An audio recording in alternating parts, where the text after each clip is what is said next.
영화 그녀가 죽었다는 얼핏 볼 때 데이트 폭력이 소재인가 했습니다. 출연자를 볼 때 신혜선과 이혜린인데 지금까지 출연작을 볼 때 두 사람이 데이트 폭력을 당할 캐릭터는 아니긴 합니다. 영화를 보니 역시나 데이트 폭력은 아니었습니다. 더구나 초반에 너무 유쾌발랄해서 깜짝 놀랄 정도였습니다. 하도 밝아서 현재 눈앞에 펼쳐지는 내용이 잘못된 것이라는 느낌조차 없을 정도였습니다. 제목만 놓고 볼 때는 분명히 음울하고 스릴러 장르라는 게 느껴지는 말이죠.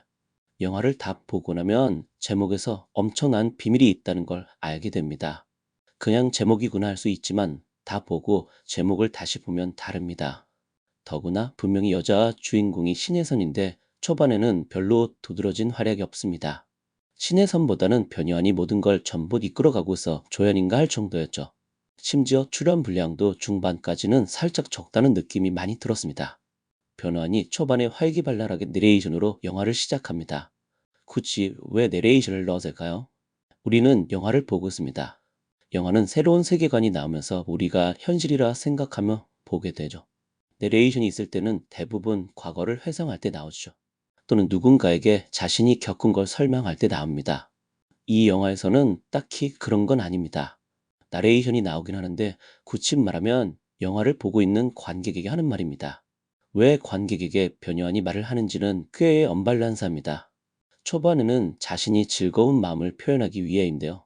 후반으로 가면 자신의 억울함을 외치는 설정이 됩니다.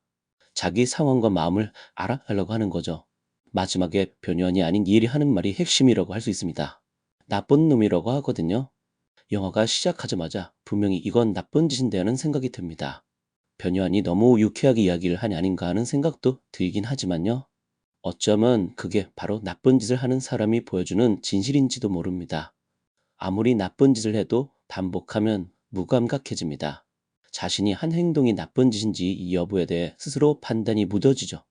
변요한의 직업은 공인 중개사입니다. 여러 사람에게 집을 보여주고 거래를 할 수 있도록 중개하는 일이죠. 언제 집을 보러 올지 알 수 없습니다. 특히나 1인 가구일 때는 더욱 그렇죠. 이럴 때는 동네에서 영업을 하는 중개업인이 믿고 자기 집을 보여주기도 합니다. 비밀번호를 알려주고 자신이 없을 때 보라고 하는 거죠. 서로가 신뢰를 바탕으로 하는 건데 이를 변요한이 이용합니다.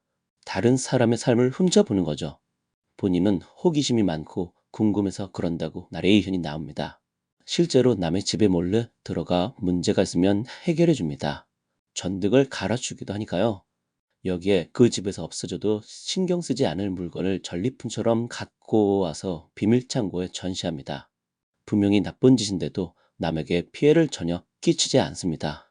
불편한 상황도 해결해 주니 자기 자신은 꽤 떳떳합니다. 그러던 중에 완전히 미지 인물인 신혜선을 보면서 영화가 급격하게 돌변합니다. 신혜선은 동네에 살고 있는 여성인데 인플루언서입니다. SNS에서 활발하게 활동하면서 큰 인기를 끌고 있죠.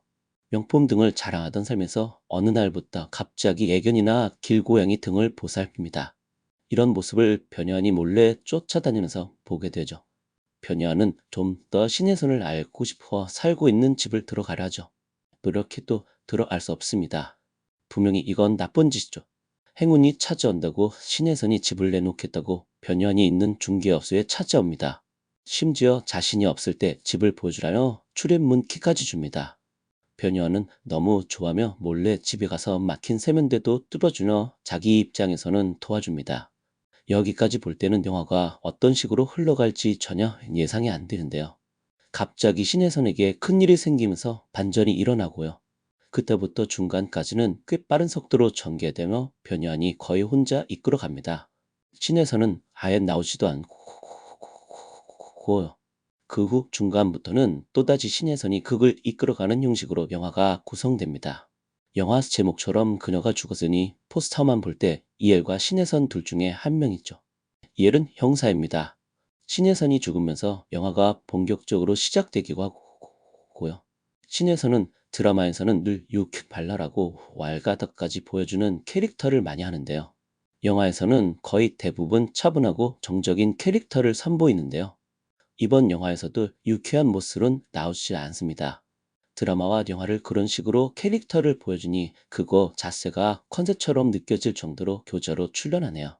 겉으로 멀쩡한 사람들이 속으로 어떤 인간일지 전혀 예측할 수 없습니다. 영화는 그런 걸 보여준다고 할 수 있습니다.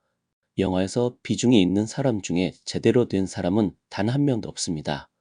더구나 멀쩡함을 넘어 사람들에게 인기까지 얻을 정도니까요. 누구나 살기 위해서 남이 아닌 데가 먼저라는 걸 보여준다고 할 수도 있고요. 영화가 생각보다 재미있어서 중간까지는 내용 예측은 되어도 집중하며 보게 되더라고요. 스릴러 장르라는 게 끝까지 보면 이해되는 영화였습니다.